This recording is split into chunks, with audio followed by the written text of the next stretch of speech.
Video like जरूर कर लीजिए और ऐसे वीडियो लगातार फ्री में पाने के लिए चैनल को तुरंत सब्सक्राइब कर लीजिए और बेल आइकन को जरूर टैप कर लीजिए ताकि आगे भी सारे वीडियो आपको मिलते रहे। यूट्यूब में फॉलो करते हैं तो प्लीज ये वाला फ्री टेलीग्राम चैनल जरूर ज्वाइन कर लीजिएगा। सारे नोटिफिकेशन सारे अपडेट यहीं पे आते हैं, ध्यान रखिए। Hello everyone, welcome to state PCS preparation by study for civil services. और हमने हिस्ट्री के सेशन में सोशल लाइफ डिस्कस करना शुरू कर दिया था, ठीक है, सूत्र पीरियड की। आज उसी को फर्दर आगे कंटिन्यू करते हुए हम आगे का डिस्कशन करेंगे। पहले पिछले सेशन का थोड़ा सा रिवाइज कर लेते हैं कि पिछले सेशन में हमने क्या क्या पढ़ा था। तो देखिए, सूत्र पीरियड में क्या हुआ था, वर्ण का सिस्टम जो है चेंज होके कास्ट में चेंज हो गया था, ठीक है। पहले क्या था, 4 वर्ण हुआ करते थे कर्मों के हिसाब से, बट अब बर्थ के हिसाब से कास्ट होने लगा था, ठीक है। तो इंटरकास्ट मैरिज और केटरिंग सब कुछ बैन थी। 3 वर्ण जो कि होते थे, ब्राह्मण, क्षत्रिय, वैश्य, इनको द्विज कहा जाता था, साथ में इनको द्विज कहा जाता था। और जो शूद्र होते थे उनको सेपरेट कर दिया गया था, ठीक है। पदिनी में 2 तरीके के शूद्रों का उल्लेख है। पहला एक्साइल, जो कि सिटी के बाहर रहते थे, उनको सिटी में रहना नहीं अलाउड था। और दूसरे थे नॉन रेसिडेंट, जो रहते तो सिटी में थे पर उनके ऊपर बहुत सारे रेस्ट्रिक्शंस थे, जैसे कि वो पढ़ नहीं सकते थे, कोई यज्ञ नहीं कर सकते थे, कोई मंत्रों का उच्चारण नहीं कर सकते थे, कोई हाइम्स नहीं पढ़ सकते थे। उनका केवल एक ही जॉब हुआ करता था, दूसरे वर्णों के लोगों को सर्व करना, मतलब दूसरों के अंदर काम करना, दूसरे वर्ण के लोगों के अंदर, ठीक है। According to Vashishtha Sutra, near the cremation is consider to be impure. और वो लोग, वो शूद्र जो कि शमशान घाट के पास या फिर जहाँ पे डेड बॉडीज का क्रिमेशन होता है उसके पास रहते थे, उनको इम्प्योर माना जाता था। उन शूद्रों को क्या, इम्प्योर माना जाता था, ठीक है। अब आज का सेशन स्टार्ट करते हैं। देखिए, सबसे पहली लाइन ही सबसे इंपॉर्टेंट है, अनटचेबिलिटी इमर्ज्ड इन सूत्र पीरियड इटसेल्फ। तो अनटचेबिलिटी का इमर्जेंस कहाँ पे होता है, कहाँ पे देखने को मिलता है, तो सूत्र पीरियड में हमें अनटचेबिलिटी का इमर्जेंस देखने को मिलता है। कहाँ, कौन से पीरियड में, सूत्र पीरियड में, ठीक है। Chandals began to be considered untouchables. Chandal जो जात होती है ना, कास्ट होती है चांडाल्स, उसको क्या अनटचेबल कंसीडर करने लगा गया। Who lives outside the city, ठीक है, वो सिटी के बाहर रहते थे, ठीक है। Their origin is believe to be the result of inverse marriage, ठीक है।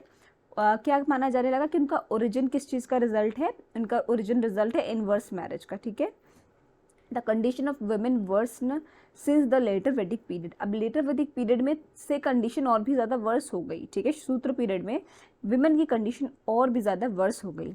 कब, लेटर वैदिक पीरियड में। The freedom of women has been opposed in the Vashishtha Dharma Sutra, ठीक है। The freedom of women, women की जो फ्रीडम थी उसको विशिष्ट धर्म सूत्र में तो अपोज ही कर दिया गया, मतलब विमेन के पास कोई फ्रीडम ही नहीं हो सकती है, ठीक है।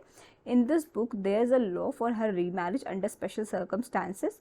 Vashishtha does not allow wife to be left by husband under any circumstances and the husband has to be given a straightened punishment for his crime, ठीक है।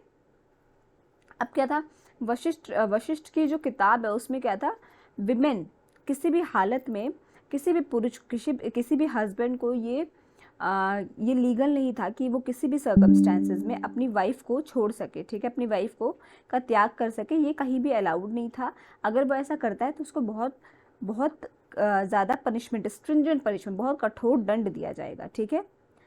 ये तो थे आपके सोशल लाइफ जो कि सूत्र पीरियड में थी, ठीक है। अनटचेबिलिटी इसमें इमर्ज हुई थी, एक इम्पॉर्टेंट बात है। चैंडल्स जो कि अनटचेबल कंसीडर किए जाते थे, वो बाहर रहते थे, ठीक है। और उनको क्या माना जाता था कि वो इनवर्स मैरिज के रिजल्ट है, ठीक है। वेमन की कंडीशन बहुत बुरी हो गई, फ्रीडम ऑफ वुमेन जो है वो अपोज किया गया वशिष्ठ धर्म सूत्र में, ठीक है। और जो विमेन की रीमैरिज है उसके हिसाब से एक स्पेशल सर्कमस्टांसेस पे ही उसको रीमैरिज करना अलाउड था, ठीक है। हालांकि ये था कि जो है कोई भी पुरुष अपनी पत्नी को छोड़ नहीं सकता, अगर उसने छोड़ा किसी भी सर्कमस्टांसेस में तो उसको बहुत कठोर से कठोर दंड दिया जाएगा, ठीक। अब आ जाते हैं संस्कार पे। संस्कार मीन्स सोफिस्टिकेशन और प्यूरिफिकेशन। संस्कार का मतलब क्या होता है, पवित्रीकरण, एक तरीके से, ठीक है, पवित्रीकरण करना, ठीक है। Purification, through this the person was prepared Through this, the person was prepared as a qualified citizen of the society. संस्कार की वजह से क्या होता था, पर्सन जो है एक क्वालिफाइड सिटीजन, सोसाइटी का एक क्वालिफाइड सिटीजन के रूप में तैयार किया जाता था संस्कार के थ्रू, ठीक है, किसी भी इंसान को। These rights use to go on from birth till death, ठीक है। ये राइट्स के बर्थ होने के से ही शुरू हो जाते हैं और मरते दम तक रहते हैं, ठीक है।